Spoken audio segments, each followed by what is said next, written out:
You're listening to an Airwave Media Podcast. We took it all. We brought them to our land. An endless night, ember hot and icy cold. The rage of the earth. We made this curse.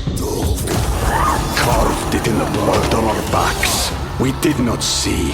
We could not, but she did. And in the end... What will I become? Senua's Saga. Hellblade 2. Play it now with Game Pass. Recorded in Chicago, Illinois, with your hosts, Ken, Matt, Neal, and Jeff. This is Triviality.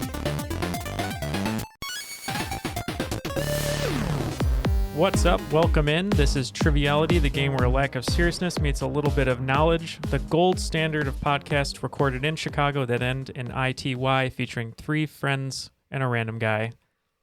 My name is Neal. I think a collective shudder just went through the audience as you disrupted the traditional intro. Disrupted the flow. And I also meant to say three guys and their friend. That's what Three people fun say. guys. Three fun guys and their friend. Yeah. All right. Well, I don't think I'll redo the intro, but... Three fun guys. A shiitake, a portobello, and a button. What is it? Button mushroom. What's a button mushroom? I don't know. It's just a nasty white mushroom. Like one that looks like it's a button? I guess. Okay. Right? Jeff? Culinarily, at least. That was Ken. Jeff, anything about button mushrooms? I don't know much about button mushrooms. You know a lot about butt mushrooms, though, if you know what I mean. What does that mean? Nobody knows what you mean. I don't either, but butt mushroom is very, very acidic and very poisonous. So if you ever get a butt mushroom, you're going to be going on a trip of a lifetime. Is that the one from Phantom Thread? That is the one from Phantom Thread. Speaking of Phantom Thread, Matt isn't here today. He actually went to a hotel. It's a full-service bed and breakfast where they slowly kill you with food, just so that you get that mother... A sweet, slow exhilaration. Yes. Of And poisoning. Of being fed to Of death. a gentle poisoning. And every time Matt wakes up in the morning, a clerk comes in and he goes, I'm not ready for a confrontation this morning. So Matt isn't here today. So it's just me, Jeff, and Ken. And it's going to be an unprecedented episode. We haven't had a fatal three-way, three-for-all, whatever you want to call it, in a very long time. Used to be our old standby here on Triviality, but we need hosts for that. I believe the fatal three-way made headlines in Florida. I think it did. I think that's where that's coming from. Okay, maybe that's what I'm thinking of. But we need special hosts for that. And we have two friends of the podcast who've been on the show before, representing some other podcasts. But today they're here to advertise a really great podcast that they started that I'll let them talk about. But let's start with Eric Eade. How are you today? I see that your screen name here is I Hate Josh Allen, which if you don't know Eric Eade, you know that is the truth. How are you today? I'm tired, but I'm always tired, but more so today because kids. Yep. Don't have kids, but yeah, kids. Everything was set aside, ready to go. I was going to be here on time, and then stuff happened. It's understandable. It's okay. Well, thank you for joining us today. You were here, I think, last time representing the Benchwarmers Trivia Podcast. Yes, Josh hosted a game that I played. I don't remember the outcome of that, but I think I was with Ken for that, and it was fun, but I don't remember what happened. Well, if you're with me, you probably lost. No, I actually think you guys beat us, if I remember right. Okay. Yeah, I can't remember, but welcome back, Eric. Thank you for also being a fellow Collingwood Magpies supporter, so representing the Magpies in the house. And the other host today is also a Collingwood Magpies supporter, but more importantly, he has a great podcast, the Hollywood Cast Connection, if you haven't heard it yet, and he's going to be here along with Eric representing a new podcast, and that is Sam Carr. How are you, Sam? Doing good. Good to see everybody. Thanks for having me back. Good to see you. So for people who don't remember your appearance, when I think we had a groundbreaking tie that we had to fix, what's been going on in your world? Yeah, that was a fun one. Not a whole lot. Just living life through this insane world like the rest of us. And we living La Vida Loca, if you will. Correct. Mm-hmm. Yeah, that's exactly what we're doing. Upside, inside out. Yep. Taking our clothes off and going dancing in the rain, etc. Yeah, we still got the Hollywood Cast Connection going strong over there, Paul and I. But yeah, I'm excited to be here with Eric since he and I have started the new venture And I'll let him tell you a little bit about what it is and how it's going to play into today's game. So I was sitting on my lawnmower mowing a lawn, and this came to me. I'm sure it's been done 100 times before, but I figured, hey, let's form a super podcast, kind of like the damn Yankees. So I figured Sam and I could join forces and start something, just ranking, just stuff, everything, anything, you name it, we'll probably rank it, and just either top 5, top 10. What is the name of the podcast? Oh yeah, we should probably say that, huh? It's the Priority List podcast. We have the hottest takes with the absolute lowest stakes. Yeah, Neal's been on an episode that we did about movies from the year that we graduated, and that was a really good time. We've had a couple of other guests, and it's just a fun, random hour-ish long hang every week. And if you're needing something to fill some time on your lunch break or your drive, check us out. Thank you guys for joining us today. You wrote today's game, and I think it's on theme with the podcast. Is that right, Eric? Yeah, Sam had the idea to do, we each did 10 questions. Each question we did is based off one of our episodes, loosely based. So you'll see how that goes. So we took our first 10 episodes and we assigned questions to them, but then we also took like Trivial Pursuit categories and we randomized them and assigned those to those episode titles. So you may get an SNL question about science and nature or something, but it's going to be fun. Awesome. Well, yeah, we'll play against each other here, like an old school game. But in order to do that, we have to hear the rules. So, Sam and Eric, any preference on the rules read? Darren Marlar. Darren Marlar, great choice. All right, Darren, take it away. The rules of the game are simple. 20 questions split into 2 rounds worth 10 points apiece. At halftime, there'll be a special swing round designed by this week's host. After regulation, players will enter the final round with the points that they've accumulated and will have a chance to wager 0 to 30 points on 5 categorized questions. At the end of the game, someone will be named the cream of the crop. On balance, off balance, doesn't matter. I'm better than you are. Yeah. Classic game, classic host. Classic rules read. Awesome. So we're not going to do team names, right? Because, I mean, it's just us. No. Yeah, no need to. I will be Team Jeff. Team Jeff. I'll be Team Ken, and Ken, you'll be Team Neal. That's very confusing. Anyway, yeah, so feel free to take it away, guys. We're ready to play. So we're going to start with question 1, and it's in the category Saturday Night Live Geography. So 9 Saturday Night Live cast members come from north of the wall in Canada. Including the UK, there are 7 other countries represented by SNL cast members. Name 3. Here are some hints for some of those 7 countries. Men at Work, Kiwi, Moai statues, flock of seagulls, vending machines. I'm always locked in right away. As am I. Oh, you were already locked in. Okay. So I guess there wasn't a lot of talking out. I'll go first. I got the Men at Work clue there, which I believe is Australian. So that's my first guess. Kiwi, New Zealand. And I don't think this is one of the clues, but I think Nasim Pedrad, who's been in a lot of stuff, she does a great Aziz Ansari impression. And she was Jake Peralta's sister on Brooklyn Nine-Nine. I believe she's from or was born in Iran. So those are my 3 guesses. That's a good guess. I too went Australia and New Zealand for the Men at Work and Kiwis, but I chose the vending machine clue, and I said Japan because there's more vending machines there than pretty much anywhere else. I don't know if that's where they were invented. I can't put my finger on a cast member though. I can't either. But I too said Australia, New Zealand, and then I just threw into Mexico. Okay, so we'll start with Australia and New Zealand, both correct right off the back. That was the Men at Work and the Kiwi. Bowen Yang and Pamela Stevenson are the 2 from there. Japan is also correct. That's Shashir Zameda. What no one said was Italy and Chile. Okay. And the final one, which was the clue, flock of seagulls, and I was just being stupid, it's Iran. Oh, I didn't even think about that. Yeah, you're totally right. On to question 2, which is candy bar history. Created by Joseph Fry and his son in 1866, what candy bar consists of chocolate and cream with a very generic name, has the distinction of being the oldest candy bar still in production? I'm going to lock in so Jeff can talk out loud. Chocolate and cream? Is that really all I'm looking for here? And I can't come up with anything? Boy, I don't know. Jeff's out. I will make a joke about the classic taste of Charleston chew. I think your joke is correct. Charleston Chew. Oh, you think it's Charleston Chew as well? I think so. Oh man, that makes sense with Charleston because that's such an old dance. I remember you guys talking about like either Payday, Baby Ruth, or 100 Grand was like really old.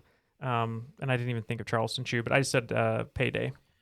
All right, so unfortunately, no one's getting points. J.S. Fry and Son was purchased by Cadbury in 1919, but their original candy bar with a very generic name is the Chocolate Cream Bar. Oh. Wonder what's in Man. that. All right, on to question 3, which is discontinued animals, which was weird that randomized together, but all right. I believe the word is extinct. Correct. The episode is discontinued, and the randomizer gave me animals, so there we go. Growing up in the 90s, Transformers were the hot toy unless you had my mother. She didn't know any better. That's fine. So I had GoBots. I was told repeatedly they were just as good. What virtual pet was the GoBot to Tamagotchi, the popular handheld digital pet? I can lock in on that one. So we're looking for the Tamagotchi is the end all be all. Right. In digital pets. Yeah. Right. And then this is the version. The off-brand. Correct. I can lock in if Jeff wants to talk. Because I had this one. I had the bad one. Pocket Pets? I'm trying to remember. It's got to be something stupid like that. I'm just going to say Pocket Pets. That's what you give yourself discreetly. I couldn't remember. I just said it was the Furby, which I enjoyed. Nanopets. Nanopets. That's right. All right, so there's 2 technically answers on this. One was a Gigapet, and the other one was Nanopet. Yay. Nanopet. I knew it had pet in the name. I had the Nanopet. You didn't? I remember when that digital dog came out that would like bark and you pet. Do you remember The robot? Oh, like the Sony robot? Yeah. Sharper That was a image big thing. deal. Yeah, I remember they had the commercials. Like all the kids wanted their digital dog, but Yeah. robotic dog, not digital. But But nobody wanted to feed it. all right. Okay, brings us to question 4, which is pickled people. I'd eat it. It's not vegan. As long as it's pickled, I'll eat it. So you'd eat pickled human? Yeah. All right. But technically, you do eat human all the time, like parts of your own mouth bits. So I guess that doesn't qualify as being non-vegan. 4 questions in, Jeff being Jeff already. Love it. Mm-hmm. All right. The United States loves their pickles. The majority of the U.S. households buy a new jar every 53 days. In pounds, how many pickles does the average American eat in 1 year? And I'll accept any answer within 1. In a year. Pounds of pickles. I'm going to do math. I will get it very wrong, but I'm going to try some math. Okay, I'm locked in as well. All right, I'm trying so to math this one. so like, well, no, if the average household, right, which I'm assuming is like 2.3 people or something like that, or maybe 3 people, I don't know, buys it every 53 days, that means they're Jeff buying managed to make a question about pickles not fun.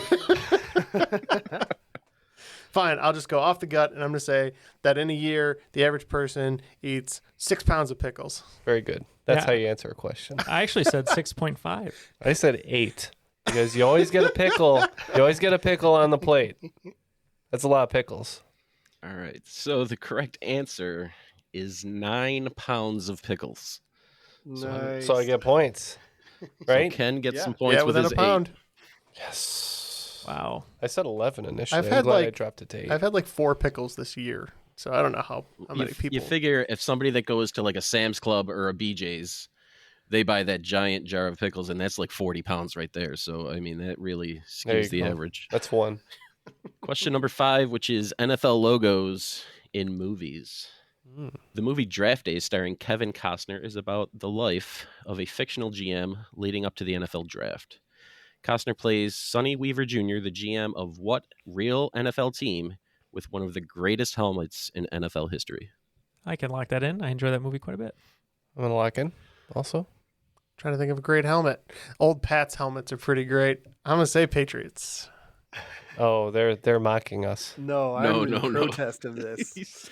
He genuinely thinks this is a great helmet, and I am way on the opposite end of the spectrum. I mean, the coolest helmet The only helmet that's worth like writing home about is the Bengals helmet. Heck right? yeah, that's correct. That's not bad. Yeah. That is the correct. That's a correct statement. I don't know if that's the correct answer to this All right. question, but that's the correct statement. Maybe it's the Rams. You know. I know the answer. Yeah. All right, what is it? I thought you were saying that you I liked. said Bengals. Oh, I thought you just meant in real life you thought the Bengals helmet was great. That's your I answer. do, though. and that's also my answer. Right. Oh, I see. What Okay. else do I have to go off of on here? That's on true. This question? You haven't seen the movie? No. Oh, okay. It's about football. Well, Kevin Costner was the GM of a team that would go on. It's not even about football. It's about football business. It is about There's football. no way I'm watching that movie. It's a great movie. Anyway, he's the GM of a football team that would go on to play the Bears in 2021 and let their young quarterback get sacked more than 7 times. I'm going to go Cleveland Browns.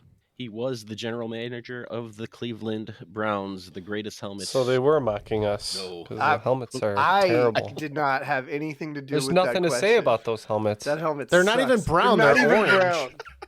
brown. This exact conversation That's the happened only thing to already. say about them. There's nothing to say about those helmets. There's nothing. It's moot. The audacity to You know what? make an orange helmet. They do have even though you're a called the black and Browns. white stripe down the middle, I think, right, or something. Now, Do you know what their What'd you team say? logo is? It's a picture of those stupid helmets. That's the whole Brownie team the logo. elf. Yeah.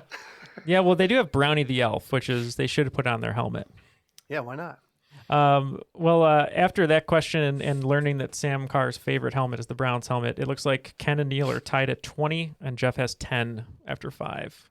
Question 6 is Sam's in TV. Fictional character Sam Anders is the best friend of what title character who tried but definitely left some things unexplained? Oh, yeah, I know this one. Sam Anders. That's not ringing a bell. What the migraine medicine Neal is getting to you. It is. Yeah. What character explains stuff? The science guy. Oh, okay. Clarissa explains it all. There you go. Thank you. Yeah, we said, I'm assuming you said it too, because I said Clarissa from Clarissa Explains It All. Yes. There it is. It's getting easier. Thank God. All right. Points all around. Neal, let me think about this. Well, Jeff just said the science guy, and Neil was like, "Oh yeah." I was like, "Don't go that way." No, come on. No, the migraine medicine is making. As soon as I heard your question when you said Sam Anders, my mind immediately went to filmmaker Wim Wenders, and that's where my head went. So, See, I was thinking Sam was the best friend in iCarly, but I was like, I don't remember her last name. Yeah. big iCarly fan over here, Jeff. All right. Question 7, which is origins, slang, history. These creatures were once considered highly sacred in Thailand. The animal even graced the national flag until 1917. But they were also wielded as a subtle form of punishment. According to legend, if an underling or rival angered a Siamese king, the royal might present it as a gift to an unfortunate man. Today, it usually refers to a useless possession. I have like a guess based on your clue. I don't think it's a creature of any sort, but I'll lock in. Oh, yeah. I got it. I'm locked A in. useless possession is a Trinket. yeah. Don't put things in my head. Yeah, I it's not popping into my brain though, so I'm gonna go ahead and let you guys say it. My guess would be that maybe it's an elephant, like a white elephant. That's a really good But I don't know. reasoning there, Jeff. I just thought it was, I think some people call those useless things tchotchkes, so I said tchotchke. All right. So one gentleman getting points. It's a white elephant. There you go. Very good. Good job. Well reasoned. Thank you. All right. On to question 8, which is hip hop and science. And this took forever to write. Yeah, it did not work out. All right.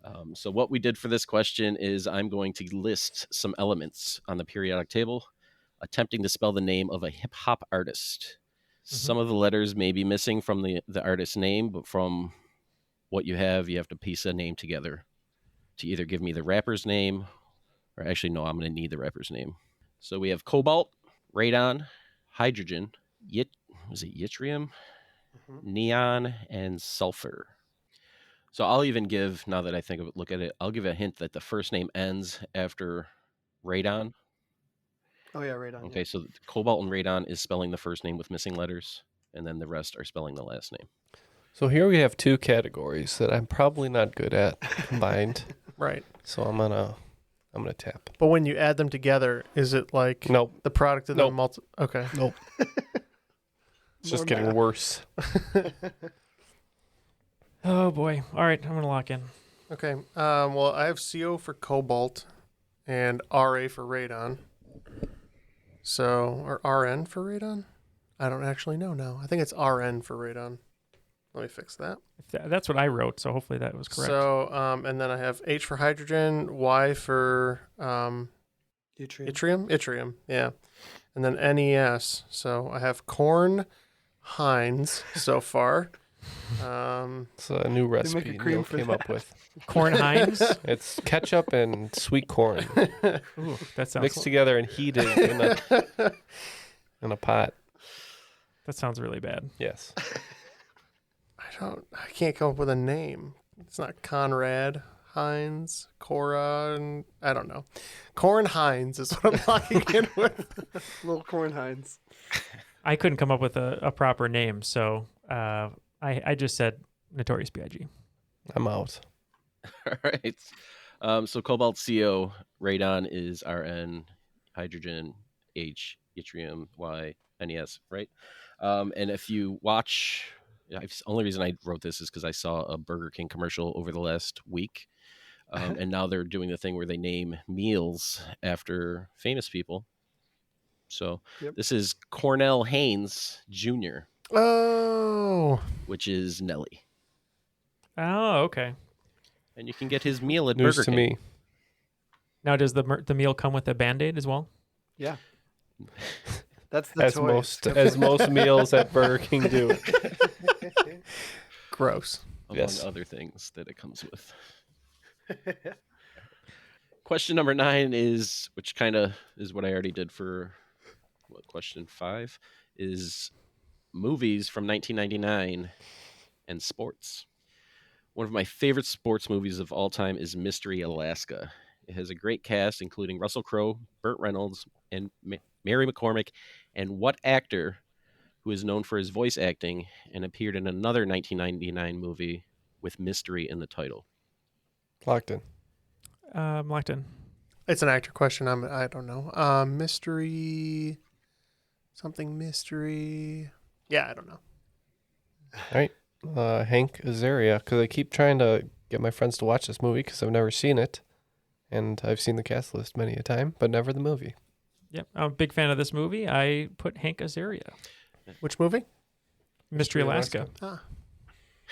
And the other mystery is Mystery Men. Mm-hmm. Gotcha. Yes. Both Ken and Neal getting their points. The correct answer, Hank Azaria. Question 10 is villains in art. What French post-impressionist artist, unappreciated until after his death, is recognized for his experimental use of color?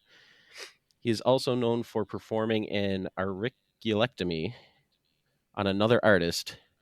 And after doing some research for this question, I learned that he infected several women and some children with syphilis. Yikes. Whoa. And what was that word you said? Auriculectomy? Auriculectomy. Auriculectomy. Did you say you did an auriculectomy on another artist? Correct. Okay, I'm locked in. Was this Vincent? Or, well, I guess it would be Paul Cézanne, apparently, who removed his ear. Is that the deal? Aura? Was that a story? I didn't know that. Am I thinking of this correctly? The old Cézanne syphilis is what it was called back in the day. If I'm thinking about removing another artist's something, I'm thinking about Paul Cézanne and Vincent van Gogh, so I'll guess Cézanne.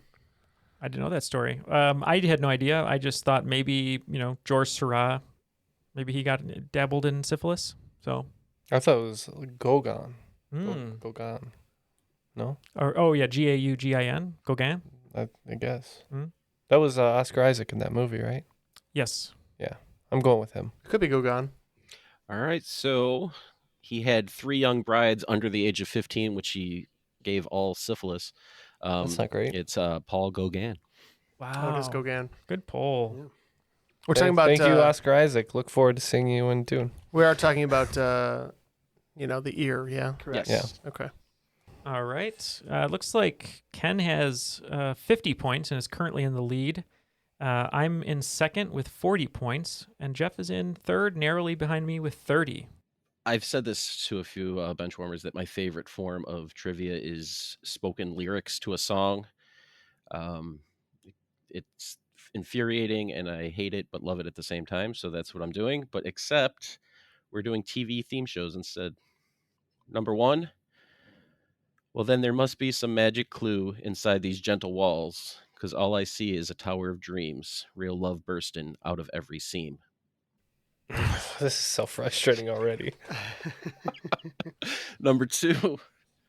There were times when I lost a dream or two, found the trail, and at the end was you.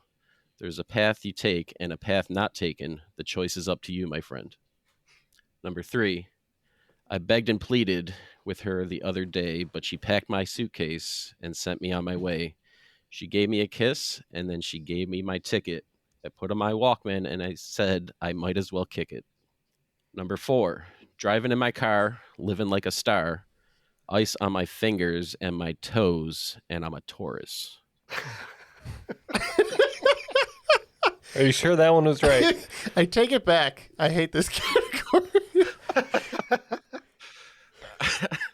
Number 5, when you drop kicked your jacket as you walked through the door, no one glared, but sometimes things get turned around and no one's spared. Number 6, but I don't care because all I want to do is cash my check and drive right home to you, because baby, all my life I will be driving home to you. Number 7, Kind of sad that I got that one. Number 7, and maybe I seem a bit confused. Yeah, maybe, but I got you pegged. Number 8, we run, we jump, we swim and play, we row and go on trips, but the thing that lasts forever are our dear friendships. You ever notice how stupid lyrics sound when they're spoken? Yeah, they do sound Which number was crazy. that? That was 8. Eric? Okay. Number 9, And any aspiring lyricists out there, when you're writing your lyrics, speak them out loud and then see if they're good or not. Because if they're good, they should still sound good. oh, it doesn't get any better. All right. Number 9, got kind of tired packing and unpacking. Town to town, up and down, the dial maybe, you and me were never meant to be.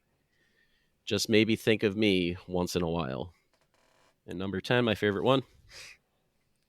Dashing and daring, courageous and caring, faithful and friendly, with stories to share. All through the forest, they sing out in chorus, marching along as their song fills the air. Paw Patrol. Nice. All right. I don't know if that's true, but I will guess it. I think I got 3 of these. I think I got 2. I guessed on 2 others, and then I'm out. I'm good. So we're gonna take a couple minutes, see how we do on this. We'll be back. We took it all. We brought them to our land. An endless night, ember hot and icy cold. The rage of the earth. We made this curse. Carved it in the blood on our backs. We did not see. We could not, but she did. And in the end... What will I become? Senua's Saga. Hellblade 2. Play it now with Game Pass.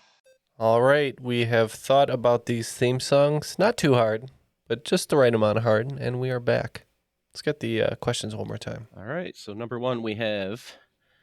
Well, then there must be some magic clue inside these gentle walls, because all I see is tower of dreams, real love bursting out of every seam.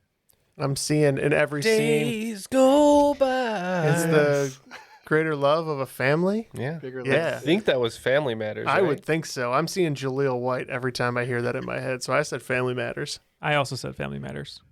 All right. Everyone's getting it. It's Family Matters. I mean, it's a Chicago show. Great show. How could you not? So that was the first question. I was feeling good, and then I know. And then by Immediately. 4, I was like, this is pointless. All right. Number 2. There were times when I lost a dream or two, found the trail, and at the end was you. There's a path you take and a path not taken. The choice is up to you, my friend. I went Saved by the Bell. I'm going to say Laverne and Shirley. I went with The Wire. The Wire. The Wire as a jingle. I mean, they did do like 5 different ones, didn't they? Oh, it was just the same song, but different styles or something. So if I list Mona, Angela, Jonathan, Sam, and Oh Tony. my God, it's Who's the Boss? It's Who's the Boss? Wow. It is Who's the Boss. Yeah. All right, number 3. I begged and pleaded for her the other day, Saved by the Bell. but she packed my suitcase and sent me on my way. She gave me a kiss, and then she gave me my ticket. I put on my Walkman and said, I might as well kick it. Saved by the Bell. Yeah, I said Welcome Back, Cotter. Doom, ba-doom, doom, doom, doo-ba-doo-doom. Fresh Prince of Bel-Air. And it is The Fresh Prince of Bel-Air. Extended. What? Extended the actual full. Oh, that's a cheat. That's a cheat. Oh, they did it on the first regular couple one. of I don't like seasons. that. It was I don't on like there, that. yeah. Dirty pool. All right, number 4, my favorite one. Driving in my car, living like a star, ice on my fingers and my toes, and I'm a Taurus. Saved by the Bell. Amazing. Let's see. Keeping Up with the Kardashians. They had to have a theme song, right? Oh, I hope not. Money, money, money, money. I think this is Aqua Teen Hunger Force. Neal hitting it out of the park. It is Meatwad, Aqua Teen Hunger Force. What? Number 5, when you drop kicked your jacket as you came through the door, no one glared, but sometimes things get turned around and no one's spared. In my best Meatwad voice. Saved by the Bell. Yeah, I said Cheers. This one, I hope Matt is proud of me. He's not here, but this is a Matt question. I knew this one from watching this as a kid. I believe it is Mr. Belvedere. Neal again, correct with Wow. Mr. Belvedere. Numbers. I know. There's so much hatred right now. What is in this man's head? Numbers. Mr. Belvedere theme song. Number 6, we already know Ken's got this. All right. But I don't care because all I want to do is cash my check and drive right home to you. Because, baby, all my life I will be driving home to you. King of Queens. I said Dawson's Creek. I said Nip Tuck. It is King of Queens and Nip Tuck. It's actually, they had the same theme song. Another show that Doug Heffernan appeared on. Yes. It's because Kevin James was the UPS delivery driver of the parts that they did the plastic surgery on. It was that weird crossover season after he moved to Beverly Hills. Or were they in Florida, Miami? I can't remember. I can't remember. Miami, I think. Miami, yeah. Yeah.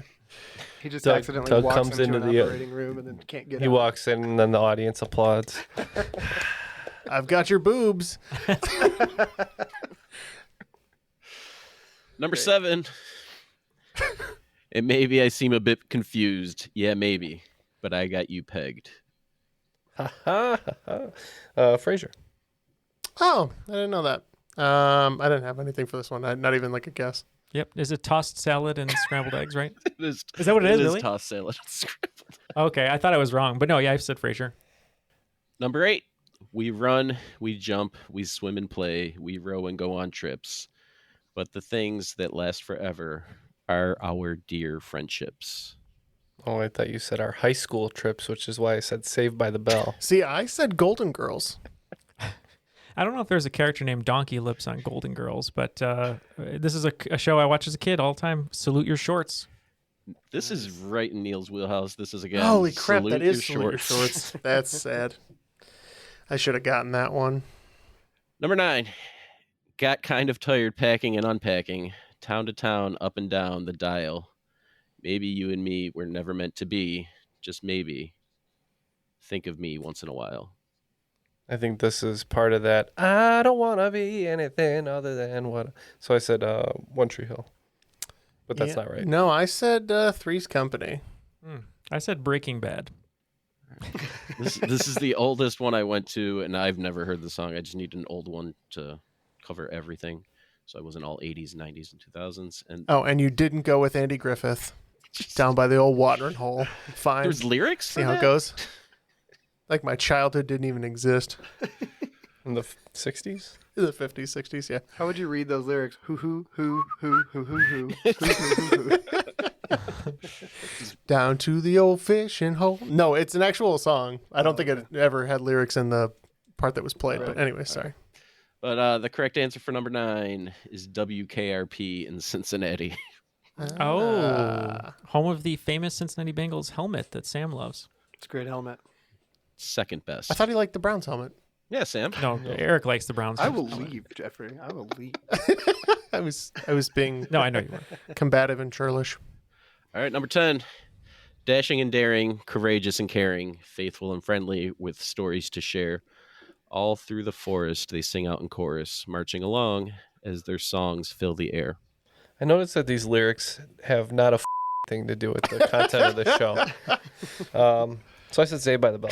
See, originally I was going to go Thomas the Tank Engine, but I went Paw Patrol. That sounds right. It made me think of Care Bears, but I probably should have locked that in. Probably Care Bears. I know, I should have locked that in. It makes me think of Care Bears, but I just locked in with The Handmaid's Tale. All right. Neal gets the best wrong answer award for the show, which is something we should do. That is good. We should do a best Every wrong episode? answer. I like it. Neal, They get one bonus point. You were close. It'll be called the Worsty. I was close? Not with Handmaid's Tale, but with Care Bears would have been close. I apologize. It's gummy. Is it Smurfs? It's gummy bears. Oh, okay. Bouncing to and fro and everywhere. You know what? I'm disappointed there was no Perfect Strangers on here. It wasn't my original edit, and then I took it out for. I'm disappointed that I only got one right. So I'll grab a cool 15 points on that, bringing my total to 65. I'm going to pick up 30 points, bringing my total to 70. I have a paltry 35. Now, Sam, are you taking over the second round? Is that correct? I am, yeah. So very same topics for inspiration, but I switched the categories around a little bit. So going into round 2, kick it off with question number 1. We're looking at, surprisingly, NFL logos and entertainment. And it actually is another 1999 movie question. Though Ballers and Concussion were allowed to use NFL corporate and team logos without permission, the drug parties and irresponsible doctors in any given Sunday would have been seen as tarnishing the shield. So they came up with fictional team names.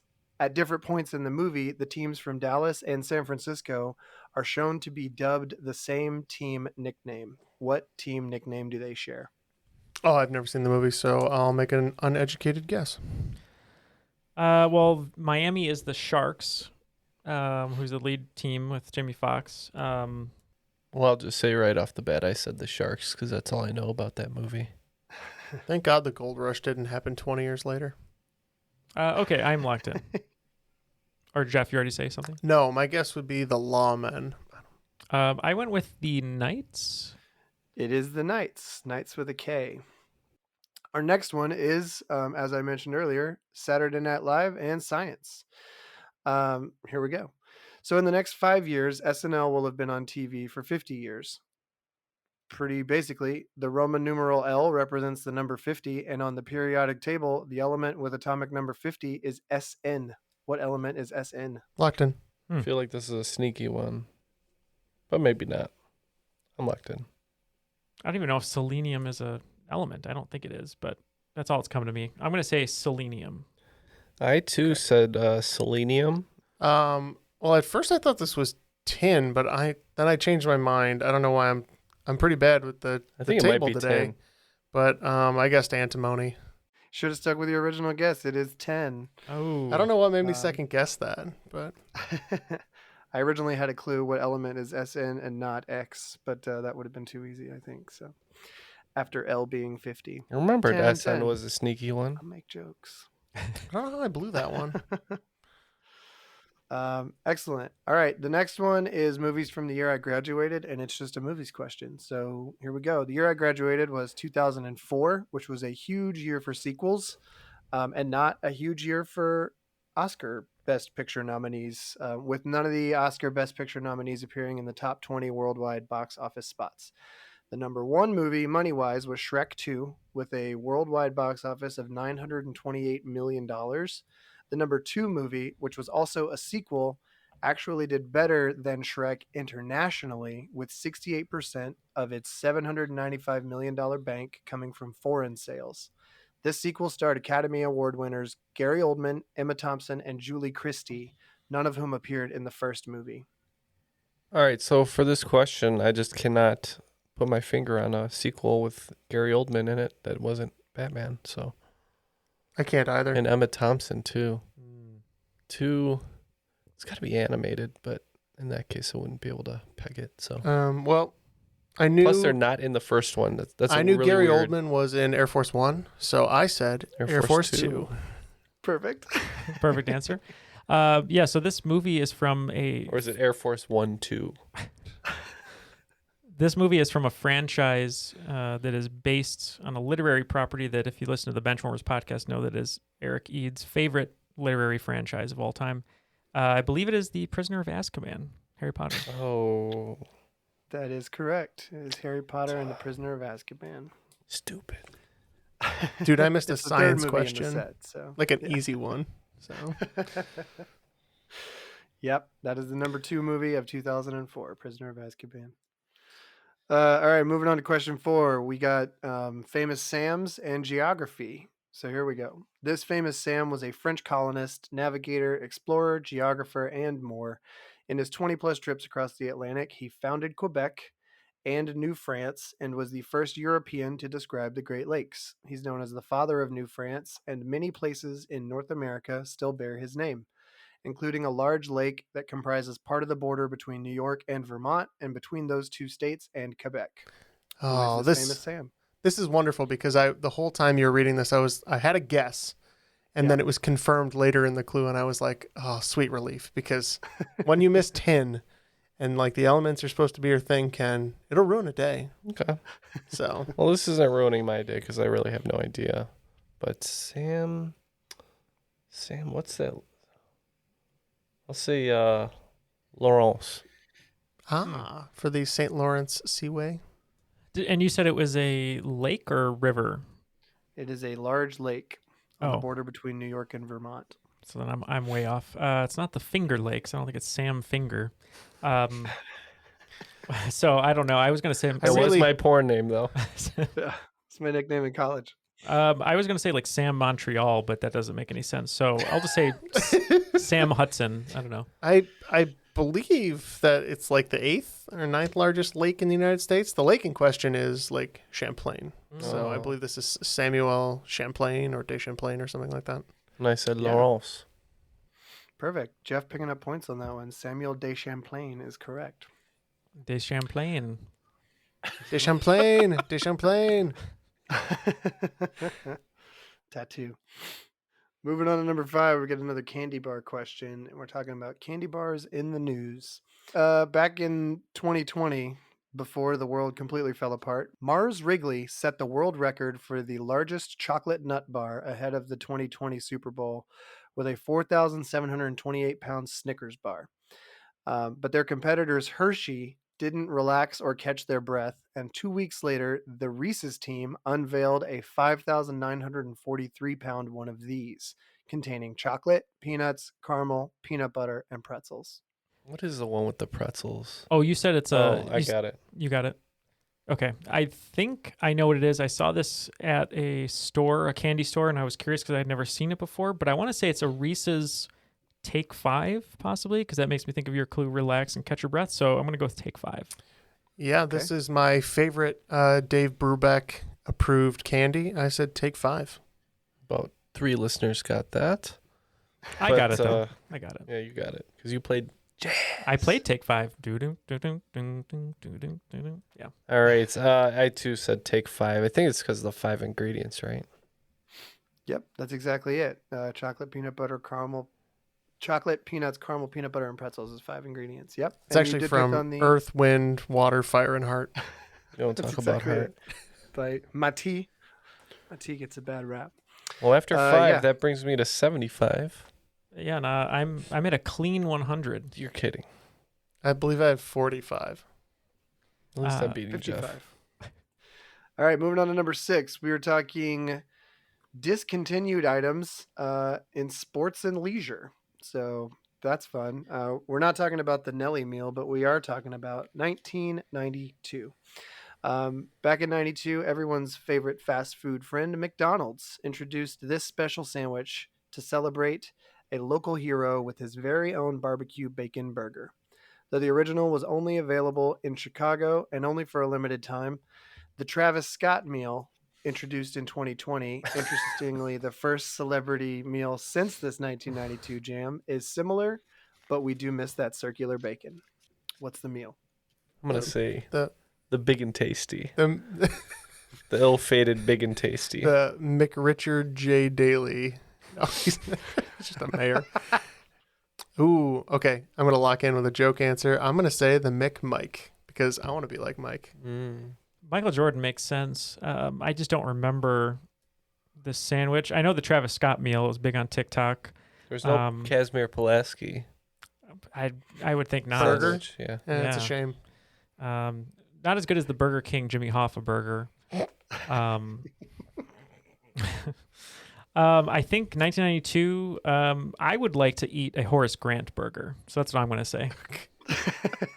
Extra Horace sauce, please. And Ken, you said what? I said the big and tasty. And Jeff, your answer was? The McMike. McMike. Oh, a couple of you guys are really close. It was actually the McJordan. Was the name of the sandwich. I should have just said Jordan. I should have said Jordan too. I had the right guy. You gotta have the Mick. But you gotta have I had to have the alliteration, Ken. You picked up on all the clues though. 92 Chicago hero there. So now, Sam, you're not from Illinois, obviously from Chicago, but have you ever seen the Mr. Submarine commercial with Scottie Pippen?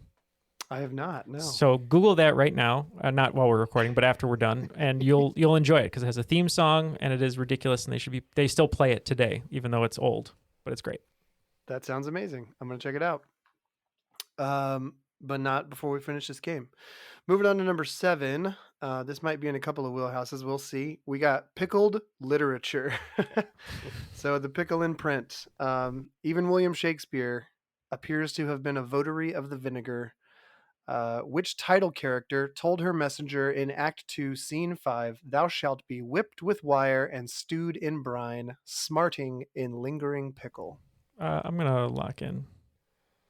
Yeah, I can't really think of a female title character in Shakespeare, so I'm just going to go with the Merry Wives of Windsor. It's a little weird, but...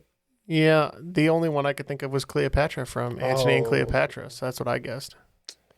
I believe Jeff is going to get points because I also said Antony and Cleopatra. I'm stupid. Yeah, you picked up on the important parts of the clue there. I can only think of 2 female title characters, and I thought that might help narrow it down. One of them is Juliet. And the there you go. That's a good one. From Antony and Juliet didn't Cleopatra. seem like the boiling in oil type, though. Correct, yeah. But Neal and Jeff picking up points on that one. It was Cleopatra. That's what Romeo liked about her, is she wasn't mean enough to, like, pickle humans. That's how I got the answer because I was like, oh, Juliet or Cleopatra. Juliet's not going to say that. I've never read Antony and Cleopatra, but that's what led me there. So I read the Cliff Notes for King Lear, so I'm semi-ready for trivia about Nice. King Lear. ooh, all right. Cliff's Notes. They belong to Cliff. I was going to say Cliff's handwritten notes on King Lear. Number 8, we're talking about hip hop and sports and games. Again, I don't know why it came up twice, but here we go. I am sure we have all had some not nice things to say about some of the terrible and timeless rap songs that athletes have released. But a professional rapper turning to professional sports is likely to make you say something different. Though this New Orleans rapper dropped out of the University of Houston a few months into his athletic scholarship, he was offered 2 separate consecutive NBA contracts, the Hornets in 98 and the Raptors in 99. And he now owns his own league, Global Mixed Gender Basketball. Who is the rapper? It's really interesting. I have no idea who it is, but this is interesting. I'm going to go with somebody who maybe doesn't have the depth perception for basketball. And I went with Slick Rick. Are you thinking before the eye patch he was like totally fine, or? Yeah. Definitely. Yeah, that would be I have no idea. I said Rick Ross.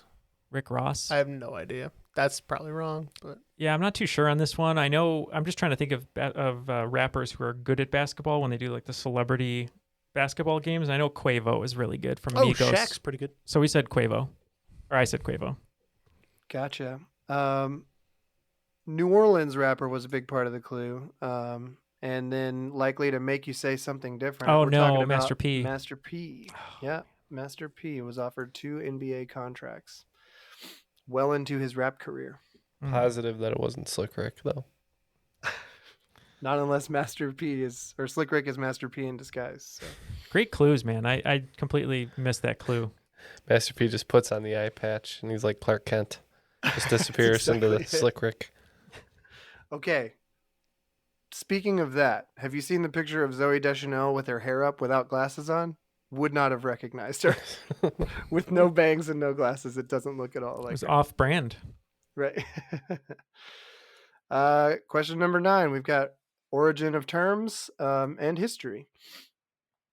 This common idiom most likely owes its origin to an infamous evening in which the Marquis or Marquess of Waterford, a known lush, and his friends ended a bender by knocking over flower pots, breaking windows, and literally doing what the idiom suggests to a toll gate, several home doors, and a swan statue. I have no idea. I'm just going to say home wrecker. That's a really good guess. I'm having trouble even just coming up with Idioms. idioms. Yeah. Yeah, I'm at a loss. I'll lock in. So Jeff, you can talk out loud. This is your territory, I feel like. Yeah, I don't know this one at all. I feel like maybe they partied like. It was 1999. Yeah, no, I can't remember. That was the first time. It's not even an idiom. No, I'll say maybe they went down in flames. Maybe they raised the roof and broke all that stuff. Ooh, raise the roof's good. I just said no sleep till Brooklyn. Awesome. Lots of good guesses. When I asked Paul, he was on the same train where he was thinking, what could you do to those items that relate to benders or him being a lush? And he said, did they tie 3 sheets to them and let them blow in the wind, or did they hang over them? But the correct answer is they painted them red. Oh, paint the town red. Paint the town red came from. Okay. Yep. I would have accepted paint the town or paint the town red, but that's apparently the origin. Interesting. I do like to make the joke that like sometimes people paint the town beige, like they go out and they don't really have a ruckus. That's what we do. Nothing. But to me, the idea of like going out and being so drunk and being like, I know what we're gonna do. We're gonna paint some things. That's pretty. That's pretty drunk. That's also pretty lame. Pretty tame, yeah. It was a simpler time, Jeff. No pyrotechnics or anything. All right, last question of round 2, number 10, all the way back to our first episode, I believe, talking about cover songs. This was in my wheelhouse, so I'm hoping it's maybe in a couple of yours. While the band SR71 is best known for their single Right Now, which reached number 102 on the Billboard Hot 100 chart, so not even on the 100. In the year 2000, they are likely still preoccupied with the fact that this numerical song they released in May of 2004 reached number 23 on the same chart when it was covered and released 4 months later by a Texas band on the album A Hangover You Don't Deserve. What is the name of the song? I can't think of a single numerical song right now. I'm in. It's wrong, but I'm in. There's clues in there, but I just don't think the band is from Texas that I'm thinking of. The band I'm thinking of is from Germany. Oh, is Rammstein? No. Nina. Oh, 99 Luftballons. Luftballons. And see, when I heard Right Now, I was like, maybe, did they cover Right Here, Right Now? Who was that right here and now? Jesus Jones. Jesus Jones, yep. So my answer, I know Jeff's still thinking, but my answer just doesn't fit because I don't think they're from Texas, and I know it's a fact that people used to talk about all the time with SR71. They just don't seem like they're a Texas band, and there's a clue in Sam's question that's a lyric, which is like really leaning me to. I'm just gonna lock it in. I don't think it's right. Oh, so 99 bottles of beer on the wall. Got it.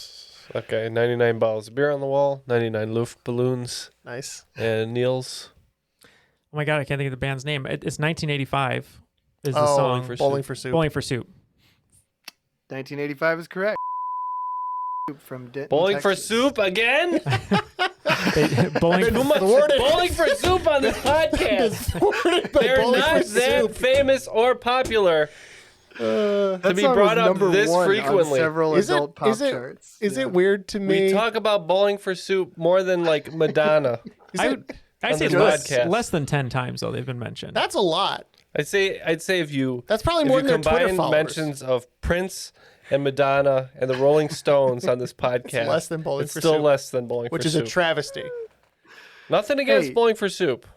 That Also, song was but- very popular, and they did the theme song for Phineas and Ferb, which won an Emmy, and he's Chuck E. Cheese now. So there's that. we know he's okay. Chuck E. Cheese. How thoughtless There's a lot of Bowling for Soup trivia. How thoughtless of me is it that a year and a number are two different things in my head? Name a second Bowling for Soup song. I can't There you because go. The girl all the bad guys want. Okay. damn it, that's one that I actually have heard of. All right, at the end of regulation, I'm holding steady at 75. I was just happy with 75, so I stayed there. I'm at 120. What? Wow. Yeah. I've got 65. Okay. Maybe I can at least beat Jeff today. We'll see. It doesn't seem like it'll be hard. All right, so before we hear the final round categories, we just want to mention our Patreon. If you haven't had a chance to check it out, there's a lot of great perks over there as far as stickers, boxes, posters, but most of all, hours and hours of extra content. Eric, you were a Patreon. You've been for a while, both you guys. But Eric, how do you enjoy the crop drops? Do you like learning a little bit about us? I enjoy listening to anything that makes my commute to work a little less commutey.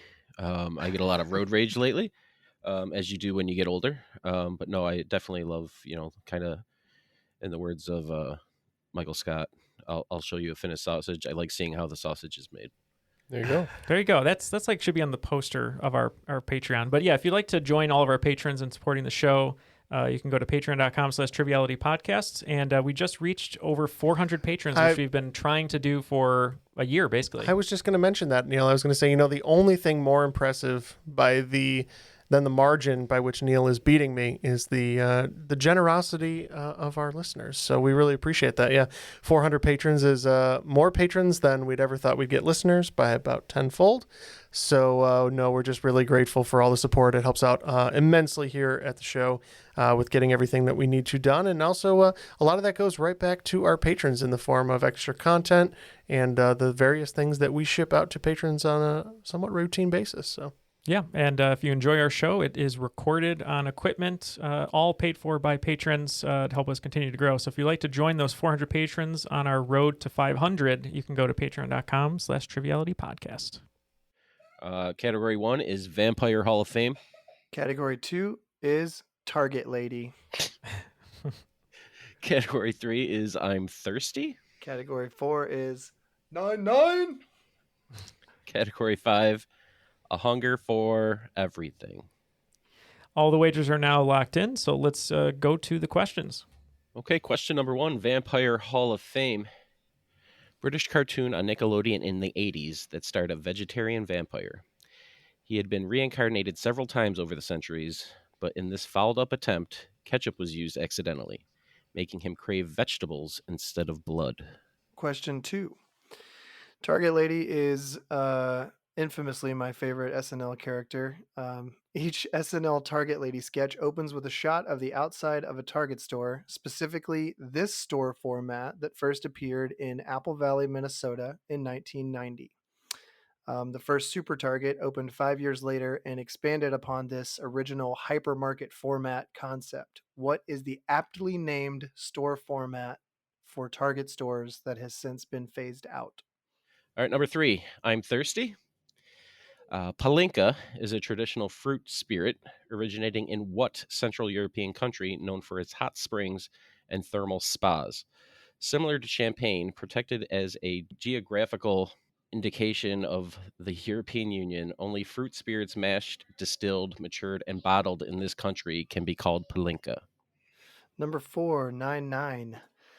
I wonder if these two Brooklyn Nine-Nine cast members tattled on each other when they attended real-life elementary school together before their characters attended high school together on the show. Looking for the names of the two actors. Number 5, A Hunger for Everything. Symptoms of what genetic disorder in newborns includes muscle weakness, poor feeding, and poor development. But beginning in childhood, those affected become constantly hungry, which often leads to obesity and type 2 diabetes, typically with mild to moderate intellectual impairment. All right, we'll take a look at these and be back with our answers. And the answers are now, unfortunately, in. I think I'm screwed, but we'll see what happens. Question 1 in the Vampire Hall of Fame. British cartoon on Nickelodeon in the 1980s that starred a vegetarian vampire.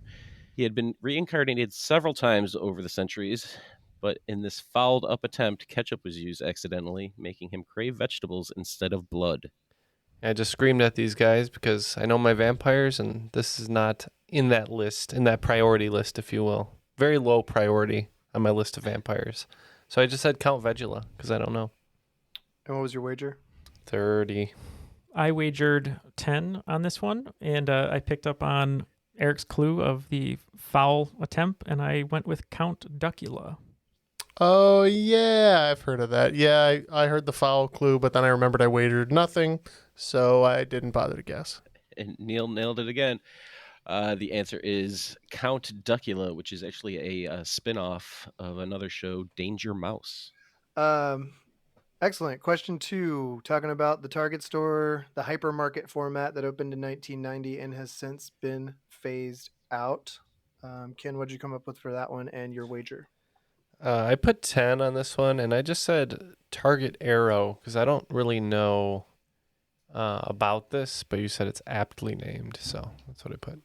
I wagered 10 on this one too. I believe the Target that we had was this first when it opened up near us. I could be wrong, but I think it's right. I went with Target Greatland. Yeah, I also remember the Target Greatlands, but I wagered 0, so. Gotcha. Target Greatland is correct.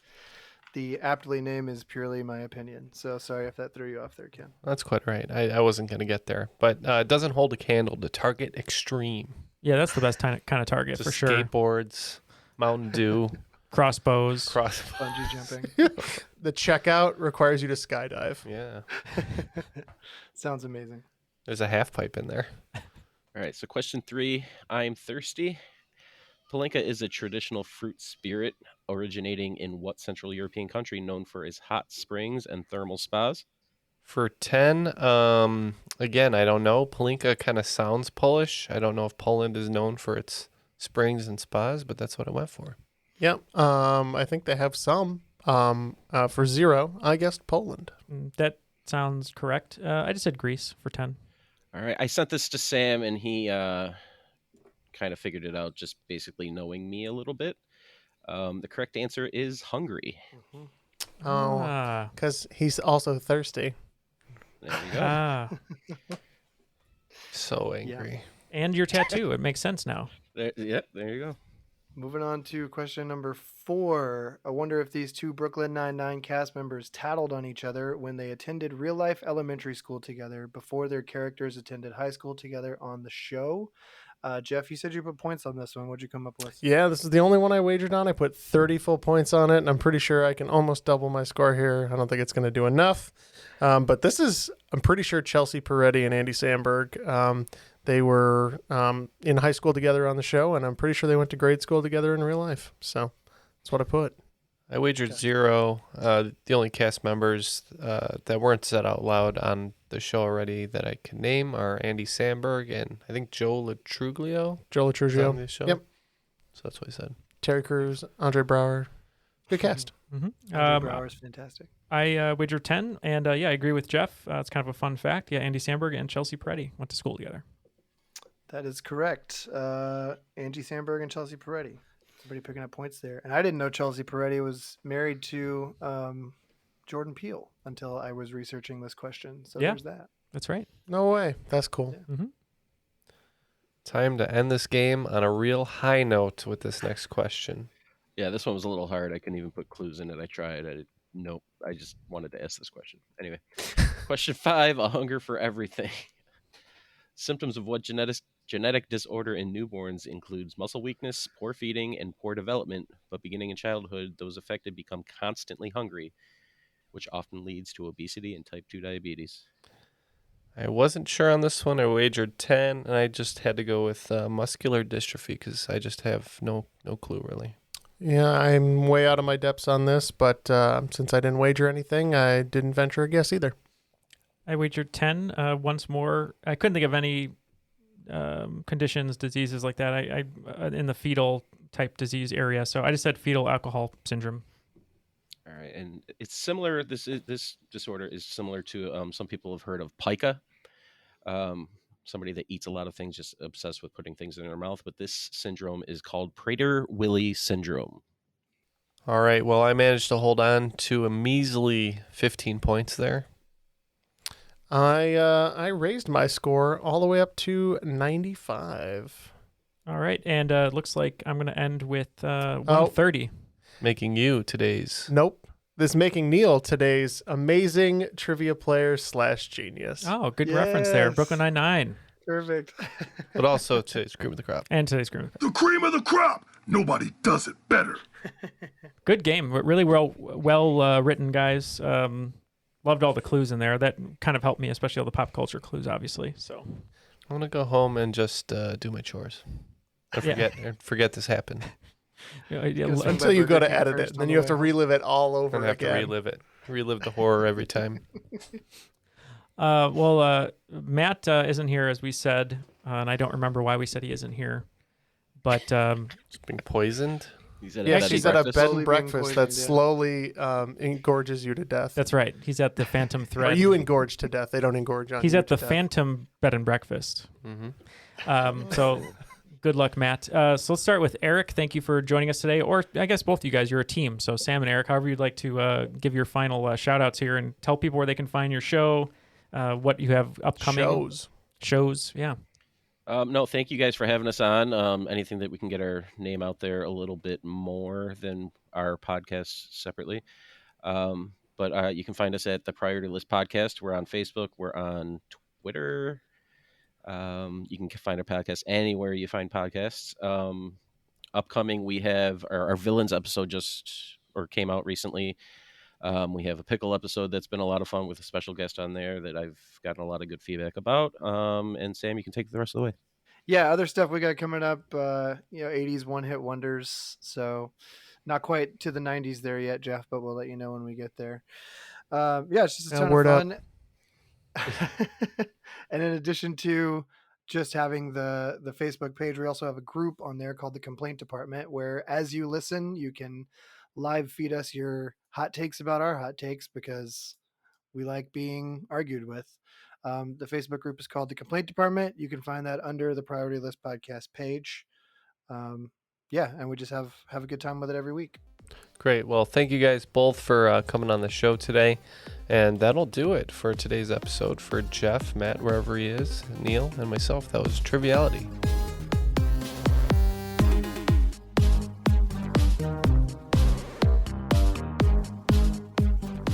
I need top 5 hottest U.S. presidents. Oh, my God. Write that down, Sam, right now. How have we not done that yet? Right? Chester. Arthur. As long as they have I don't think mutton he's making chops. it. He's got a good facial hair, but I don't think he's making it. I was thinking the same thing. I was like, you got to go the mutton chop era. That's The really chops where would be you're. Van Buren, though, right? He's got to be way up there. Didn't he have some good The chops? Van Buren boys. Yeah. Ooh.